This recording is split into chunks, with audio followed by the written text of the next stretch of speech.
Hello everyone, welcome to my eco classes. I am Divyanshu Sharma. आज की video में अपन कवर करेंगे कैश बैलेंस अप्रोच की अनदर वीडियो, जिसके अंदर अपन देखने वाले हैं पिगूस इक्वेशन। इससे पहले वाली वीडियो में अपन ने मार्शल इक्वेशन और रॉबर्टसन इक्वेशन पूरी कर ली है, और उससे पहले अपन कैश बैलेंस अप्रोच की एज ए इंट्रोडक्शन देख चुके हैं। अगर आपने वो सारी वीडियोस नहीं देखी हो तो आप आई कार्ड पे जाके चेकआउट कर लेना, आपको वो वीडियोस वहाँ पे मिल जाएगी। तो स्टार्ट करते हैं आज की वीडियो को।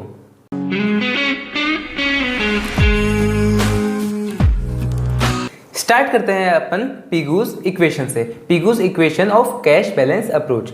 इसके अंदर अपन क्या देखते हैं, सबसे पहले अपन को इसकी अजम्पशंस वगैरह एक दो चीजें अपन को ध्यान रखनी पड़ेगी। इसमें अपन क्या मानते हैं कि ऐसे अपन मनी सप्लाई को कांस्टेंट लेते हैं। कैश बैलेंस की बात करते हैं तो अपन सीधी ये बात करते हैं कि अपन मनी सप्लाई को कांस्टेंट लेते हैं, और फर्क किस में देखते हैं कि कैश बैलेंस में। और कैश बैलेंस क्या होता है, वो बैलेंस जो लोग अपने पास रखना चाहते हैं एज ए होल्ड करके, खर्चा नहीं करना चाहते। तो अपन ने जब मार्शल की इक्वेशन देखी थी और रॉबर्टसन की इक्वेशन देखी थी, वो ऐसे लगभग सेम थी। आज अपन इसकी इक्वेशन देखने वाले, यानी पिगूस की इक्वेशन देखने वाले, ये भी लगभग सेम है। प्लस इन्होंने एक छोटी सी चीज और दी है, आगे बैंक को जोड़ा है, वो अपन आगे देखेंगे। सबसे पहले एज अपन इनकी शुरुआती देखते हैं। शुरुआती में इन्होंने क्या कहा है कि P = KR/M है, यानी वैल्यू ऑफ मनी = KR/M। अब K क्या है, तो K is a proportion of real income which people wish to hold. मतलब प्रपोर्शन ऑफ रियल इनकम, मतलब रियल इनकम का वो प्रपोर्शन जो लोग अपने पास होल्ड करना चाहते हैं।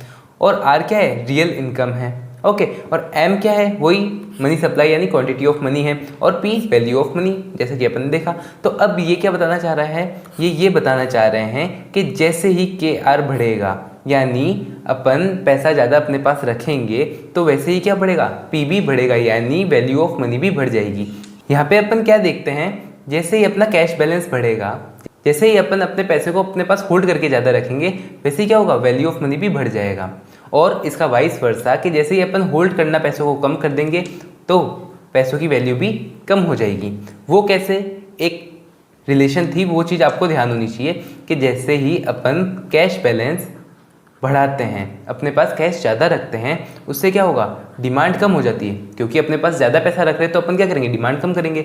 और जैसे ही डिमांड कम होगी तो उससे प्राइसेस भी कम हो जाएगी, समझ गए। और जैसे ही प्राइस कम होगी वैसे ही वैल्यू ऑफ मनी बढ़ जाएगी।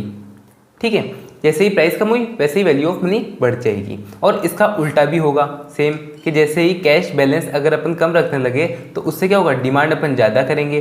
डिमांड ज़्यादा करेंगे तो प्राइसेस ज़्यादा होगी, प्राइसेस ज़्यादा होगी तो वैल्यू ऑफ मनी डिक्रीज हो जाएगी। ये रिलेशनशिप था। अब यहाँ पे भी ये चीज़ यही कह रही है कि जैसे ही अपन कैश बैलेंस बढ़ाएंगे वैसे ही वैल्यू ऑफ मनी बढ़ जाएगी। कैश बैलेंस कम, वैल्यू ऑफ मनी कम। यहाँ तक ये चीज़ सेम है मार्शल और रॉबर्टसन जैसे। अब इन्होंने क्या कहा है कि छोटी सी चीज़ और इंट्रोड्यूस कर दी है कि बैंक मनी। ठीक है, कि मतलब लोग अपना पैसा हाथ में नहीं रखते, बैंक में भी रखते हैं। इन्होंने ये चीज़ कहा, तो इस वजह से क्या हुआ, थोड़ा सा चेंज हो गया इसमें, और एक छोटी सी चीज़ें और जुड़ गई। तो demand for money according to Pigou consist not only legal money. मतलब जो डिमांड फॉर मनी है वो ओनली लीगल मनी को ही नहीं मानते हैं। लीगल मनी जैसे मतलब जो भी मार्केट में पैसा चल रहा है एज ए नोट की फॉर्म में, या एज ए जो भी फॉर्म में, जिस हिसाब से RBI निकाल रही है पैसा, उस फॉर्म में जो भी मार्केट में पैसा चल रहा है, कि सिर्फ वही नहीं होता, बैंक में भी पैसा रखा जाता है, बैंक में भी कुछ होता है। ठीक है, तो इस वजह से ये क्या कहते हैं, और cash but also bank notes और बैंक बैलेंस, मतलब बैंक बैलेंस और बैंक नोट्स भी कुछ होता है।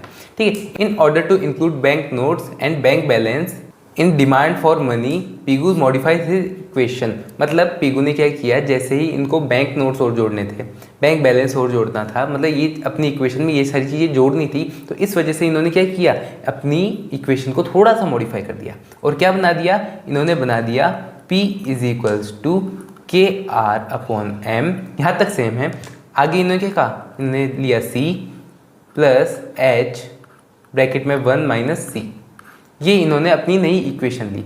इन्होंने क्या कहा है इसमें, वो देखो। ये सारी चीज़ों को तो अपन जानते हैं क्या है, अब इन सारी चीज़ों का इंट्रोडक्शन लेते हैं क्या है।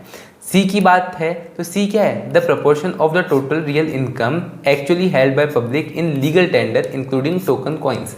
इन्होंने क्या कहा कि ये है वो प्रपोर्शन अपनी इनकम का जो लोग अपने हाथ में रखना चाहते हैं, इन कैश रखना चाहते हैं, वो 1 माइनस सी क्या है? It is the proportion keep in the bank notes and bank balance. ये वो प्रोपोर्शन है इनकम का जो लोग बैंक में रखना चाहते हैं, यानी बैंक बैलेंस रखना चाहते हैं। ये वो क्या है? प्रोपोर्शन है।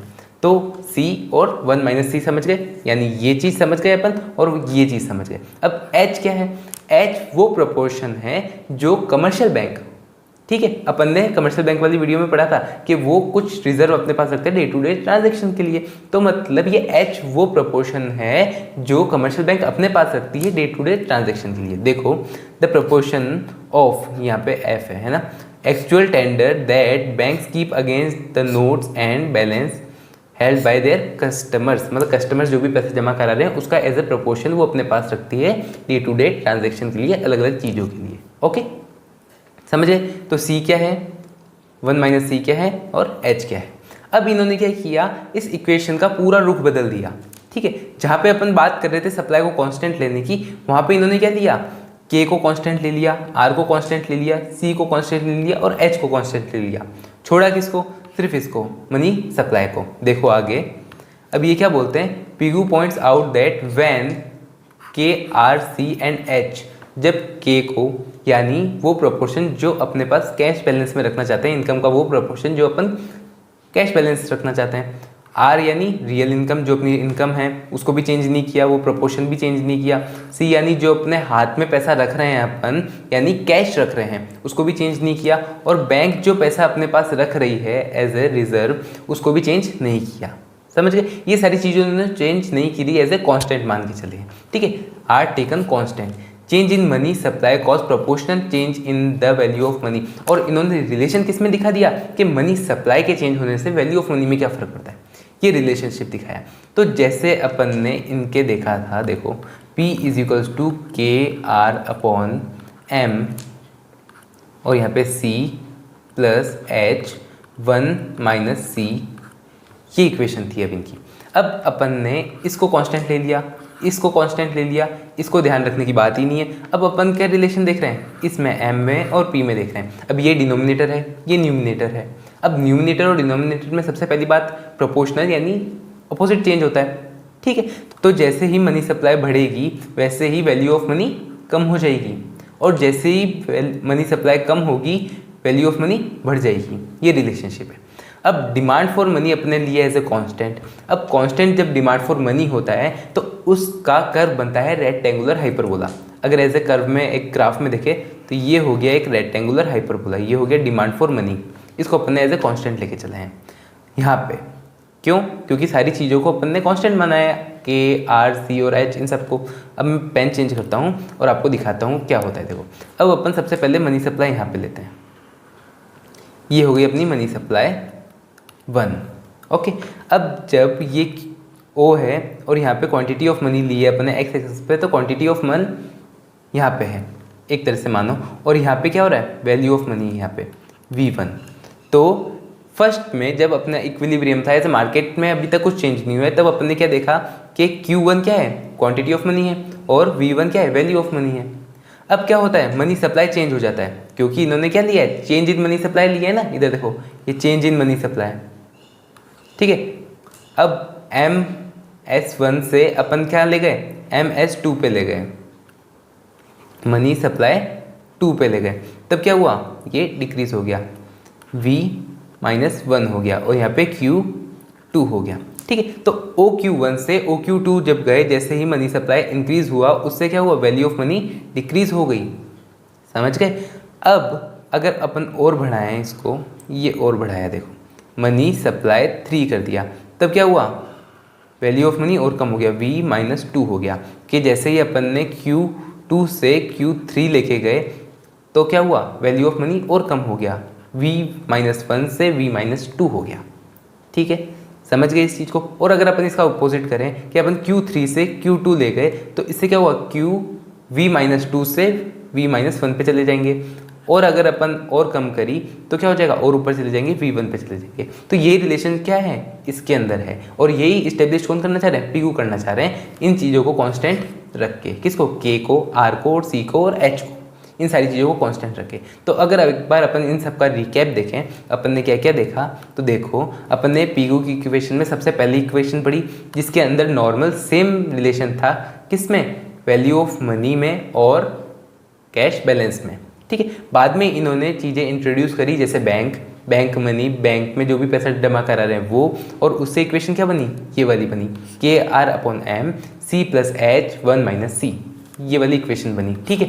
ये वाली इक्वेशन बनने के बाद अगर अपन देखें तो C क्या है, वो मनी जो अपन एज ए कैश में रखना चाहते हैं।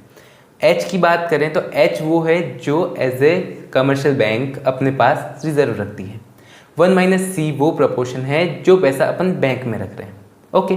फिर उसके बाद अपन ने देखा कि जब अपन K को, R को, C को और H को कांस्टेंट लें तो रिलेशनशिप अपन किस में देखेंगे, मनी सप्लाई में और वैल्यू ऑफ मनी में देखेंगे, जिसके अंदर क्या होता है, अपोजिट रिलेशनशिप होता है कि मनी सप्लाई बढ़ा, value of money come, money supply come, value of money बढ़ गया।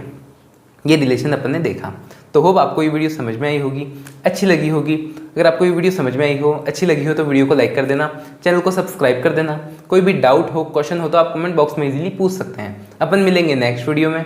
Thanks for watching.